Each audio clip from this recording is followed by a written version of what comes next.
Good morning, Moon Dumplings. The spring equinox is here. I took you around yesterday around dusk. It's early morning now. But I took you around just to show you what is springing up, stretching out, the sun rays are getting longer, and certain wild plants are ready to be harvested. Other ones are just starting to bud out, and I think it's really important to get to know the cycle of everything, all the plants in comparison to everything else.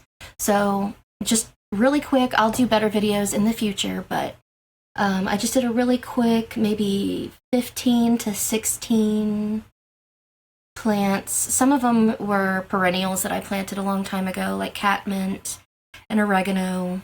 But the other ones are all, invasive volunteers or native plants that are medicinal or edible. And in the videos coming up, I'll go into more depth, but that's what you're about to see, is me going around yesterday really quick, just so we could see what's happening right before the spring equinox. And then,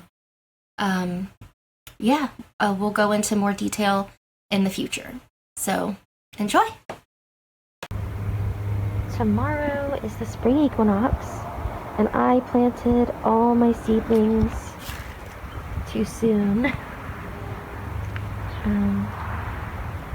But I'm not so good at planting things. I'm better at foraging. So let's go see what's in the yard a day before the spring equinox. That's like sprouting and blooming and ready to eat. So it's like in the 50s today. Last night it got almost to freezing.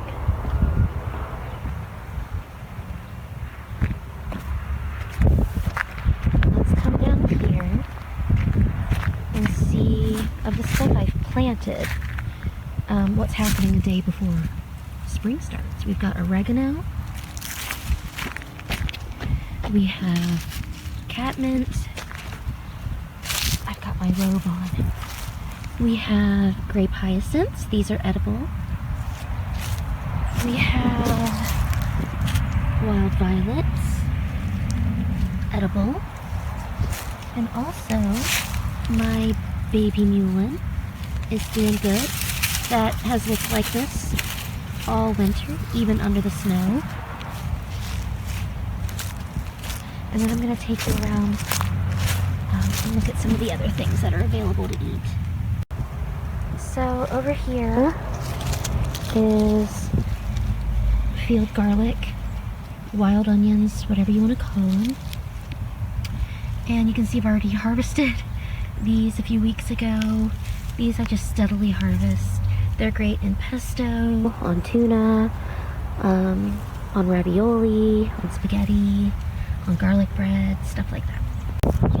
These are my blackberry brambles, and this is what they're doing one day before spring officially starts. Mostly barren, but waking up. Over here is one of my favorite spring wild medicinals. This is sticky willies, or cleavers.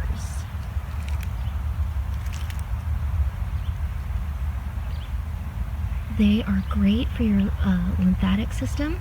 You can make a tea with the fresh plant. Fresh is best. I have some dried in the house I can show you soon, but I'll show you how to do stuff with this really soon because I can't wait. This is honeysuckle.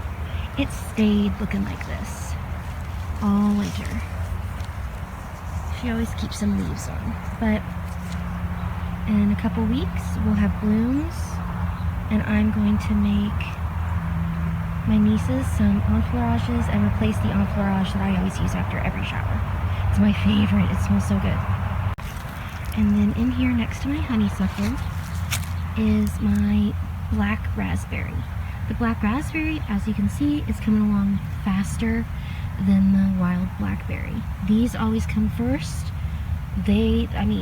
the berries are going to be here really soon, and they're abundant, and I cannot wait. It's one of my favorite fruits in the yard. And then over here, we have hosta shoots. These are also edible. But I planted those. Those aren't wild. And then this right here is my tea plant, Camellia sinensis. And you take the little shoots of leaves that come out fresh in the spring, and you make tea with those. You just pop them off. You kind of toast them in a pan to dry them up. And I think I have a video on that I'll share. But maybe I'll get the camera out and show you how to do it this year too. Okay, and then let's talk about wild roses. Another edible. Lots of vitamin C, delicate floral scents. You can make tea, rose water, whatever you want. But this is how it's coming along. About at the same rate as the wild black raspberry.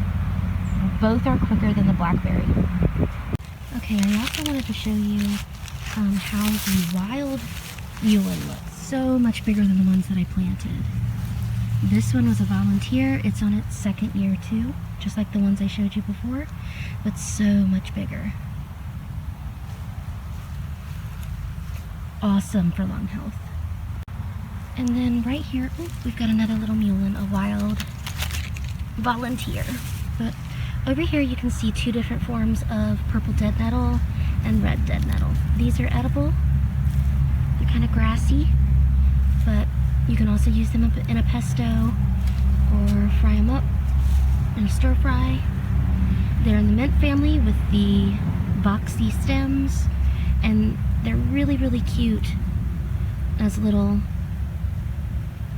like garnishes on cupcakes or bread or salad.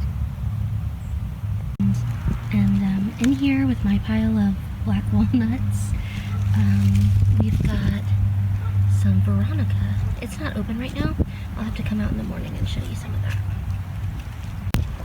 The hellebores are also blooming really, really pretty right now. Bloomed all winter, basically. These are poisonous. Let's not eat these, okay? Don't do that. And then we also have this. This is wild grape. While other things are waking up, this one is still asleep. We're gonna wait a little while for them. These are fox grapes. I'll show you those later in the year. Sorry about the dogs, but here's another one. This is hairy bittercress. It has a really good peppery taste. I'd say this is one of the better tasting spring wild weeds, but there's also pepperweed. Okay, so that was the tour. I'll be doing more extensive videos in the future. How I use the wild apothecary for medicinals, how I just weave in and sew these wild plants just into my life without it being too fussy. You can kind of go all over the internet and find people making like gourmet, amazing wild foraged dishes, but what I really want to show is how you can have a really, really easy relationship with these plants. It doesn't have to be too fussy. You can just go out there, take a few, put it on your sandwich, put it on your salad, put it on your pasta. It's incredibly easy and intuitive once you get used to the life cycles of each plant and at what stages they're best used. So in the future, when I get better at YouTube, I'll have some videos showing how I use those cleavers. I'm probably going to make that one really soon because you kind of want to get those fresh. They're great for spring cleanses, lymphatic drainage. I'll show you how to use the wild violets. I'll show you how to identify, make medicinals with them, how to eat them, yada, yada, yada. Just all the things you can do with all of these plants. And then as the seasons go, I'll keep updating this and we'll look at stuff like wood sorrel and the rose blooms and all of that sort of stuff. But yeah, that's the first video for now. hope it was informative if it wasn't enjoyable. And I hope you'll tune back in the future as hopefully the videos get better. I really thought that I'd be able to edit videos inside of YouTube, but I can't figure out how to do that. So my husband is editing the videos on his laptop for now. But yeah, I don't have a tagline. If you think of one, let me know.